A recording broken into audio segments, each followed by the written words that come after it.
Continuing the second part where the greatest of all time, Magnus Carlsen, is playing the Vienna game. And this one, we will see his game with Arslanov. And this will be like the first chapter's end because we will see the closed Vienna positions where black doesn't capture on f4. Later, we will discuss in the next videos what happens when they capture.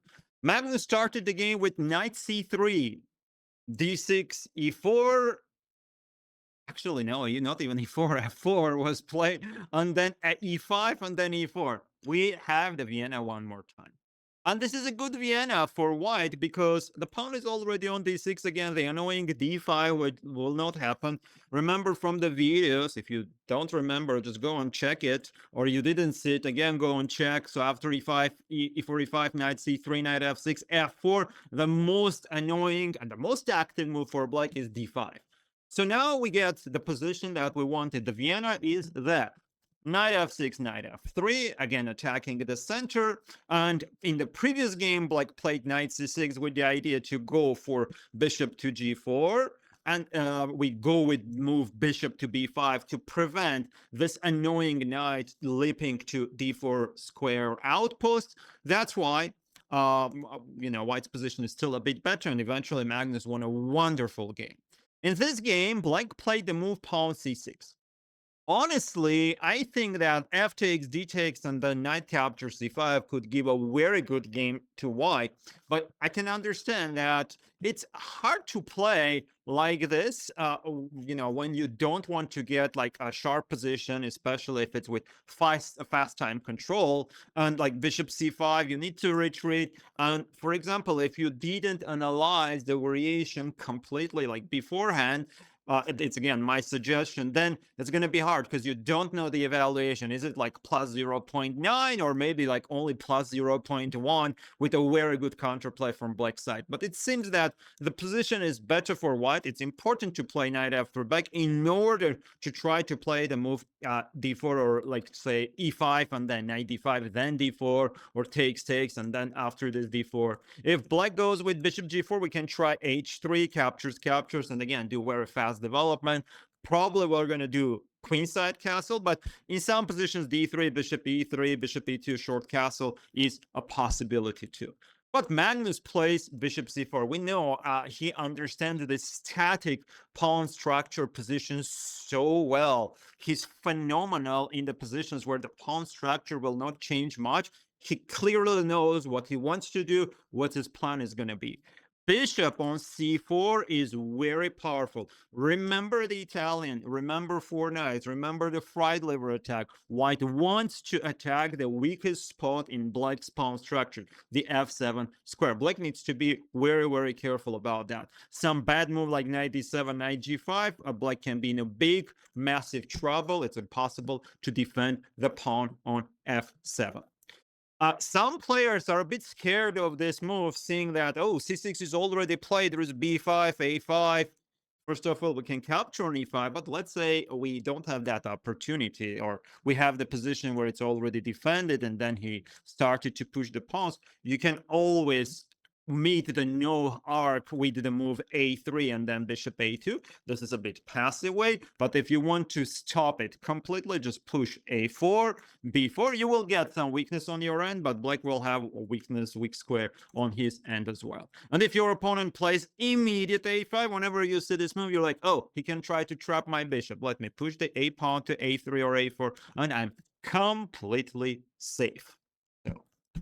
No need for us to try to prevent the bishop g4 move, as in the previous video, which you saw when the knight was already on c6 in those positions, because then, the bishop goes to g4, the knight wants to jump to d4. Here, there is no need for that. His knight is not active.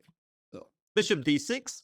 Magnus played a4. Immediate d3 is absolutely fine, as I said, but a4 just in case, so this bishop can always escape if there is a need. Castles. Black played move h6, just prevent knight g5 anywhere, but at the same time, this pawn can become a hook and also will weaken a bit the g6 square. It's impossible to play g6 as black in some variations because the pawn is going to be under attack. In some positions, white will try to sacrifice the bishop. Remember, pushing the pawns where your king is castle, like you need to be like extra careful, because even one minor weakness against like a pro level player can spoil everything in your game. D3.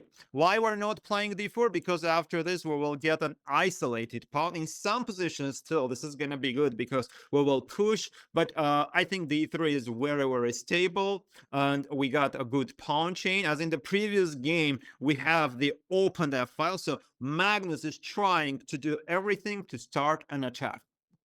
Here, king h1, good prophylactic move. Black played a5. I can understand why they don't want to allow white to push the pawn and get some more space advantage on the queen side, because the game is already better on the king side for white. But after a5, you're wasting time as well. And of course, Magnus played knight h4 with a very simple idea to bring the knight to f5 and start a massive attack. Remember, in the Vienna, the f file and the f5 square are very, very important. In the previous game, you saw how strong the knight was. This is similar. This is the position from the previous game with the pawn on like d6. Yeah, black played c6 as well, but it's not that important. The pawn on e5 or on d6, still the knight on f5 is going to be super, super solid and strong. If black goes rook e8, then knight to f5. Let's say bishop c7, and I think white is ready to start some massive attack with the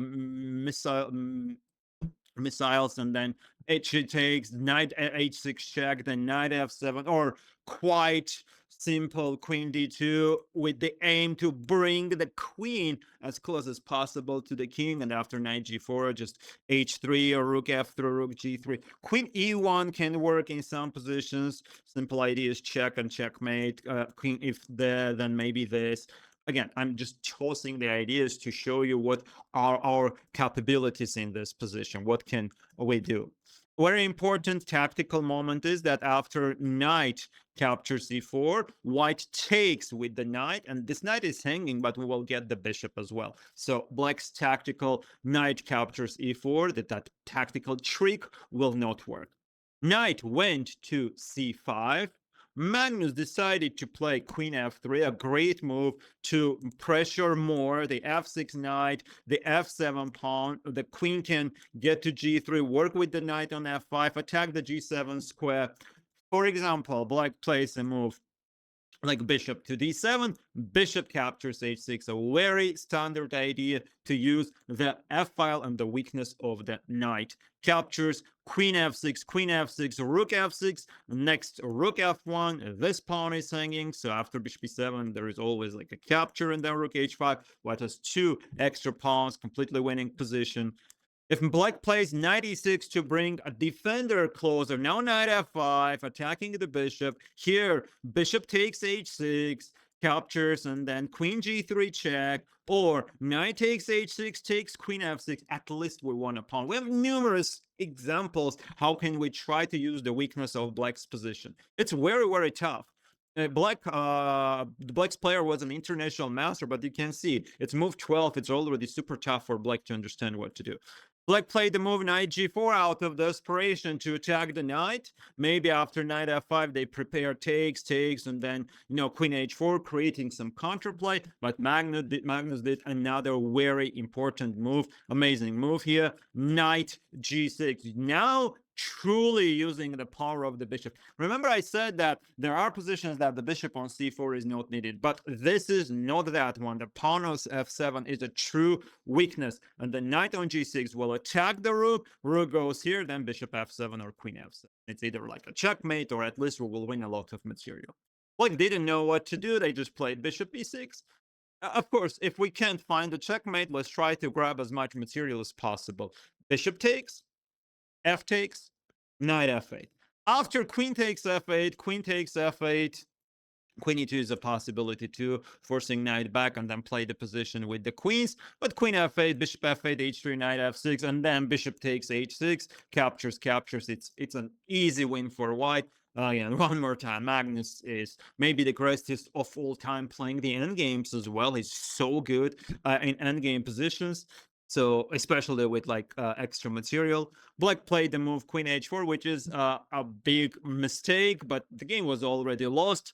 Just queen f7 check. No need to defend against the checkmate. Remember about this rule: when your opponent wants to checkmate you or doesn't attack, don't automatically think that we need to defend, because our survival instincts will kick in and we will try to say, oh my god, how I'm gonna save myself, let's play h3. Sure, that move can be like really strong, but after h3, rook takes f8. Now black got a counterplay. Instead we do queen f7 check. There is only one move that black can do, which is king h8, knight g6 check, and then here, then knight captures h4. And surprisingly, black didn't resign yet. Here they continued the game with rook f8, and we can do whatever we want. Queen takes, rook takes, and white is up rook, another rook, and also the bishop. So like 13 points. Or of course we can do queen g6. Magnus was probably like, bro, what the heck, just resign. And then queen g6 check. Here black resigned. After king g8, rook f8 takes, and then queen takes g4. White is up like 17 points. This is how Magnus won against an international master. So this was the part 2 of the Vienna series by Magnus Carlsen, and this is the end of part 1, when black plays a bit passive. They don't capture the pawn on f4. They're just say, we're gonna play passive, please like spare us, and we'll just try to defend our position. So in the first game it was the knight c6 idea, where Magnus organized a massive attack on the king side that crushed his opponent. Here he organized a massive attack particularly against the pawn on f7. Again, use the f5 square, use the f file, use your queen. Don't be scared of anything. Play aggressive chess. So this part is over. I will not say do svidania or ciao yet. I will see you in the third video. Like, subscribe, leave your comments. Dr. ChessRob was with you. The shift is over. See ya. No, see ya.